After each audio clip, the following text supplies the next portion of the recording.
আসসালামু আলাইকুম। কেমন আছেন সবাই? আশা করি সবাই ভালো আছেন। আমিও আল্লাহর রহমতে ভালো আছি।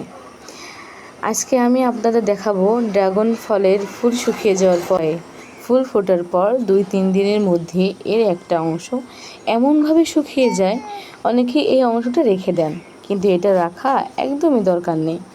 এই অংশটা যদি না ফেলা হয় তাহলে পোকামাকড় বা ছত্রাক ধরে যেতে পারে আর ফলের গায়ে সমস্যা হতে পারে। তাই ফুল ফোটার 3-4 দিনের মধ্যে এই এক অংশটা দেখবেন হাত দিলেই সহজে খুলে আসে। তখন এটাকে এক হাতে ফলটা ধরতে হবে আর এক হাতে ফলের পচা অংশ।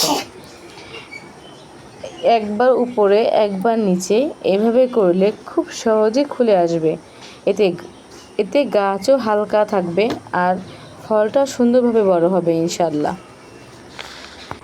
আপনারা দেখতে পাচ্ছেন আমি যেভাবে করছি, তাই একটু ফলো করবেন, ভিডিওটা ভালো করে দেখবেন, ফলো করবেন। এভাবে করে প্রত্যেকটা ফুল থেকে পচা অংশটা ফেলে দেব। এই দেখেন, এই ডালে 2টা ফুল আছে, একসাথে ফেলে দিলাম।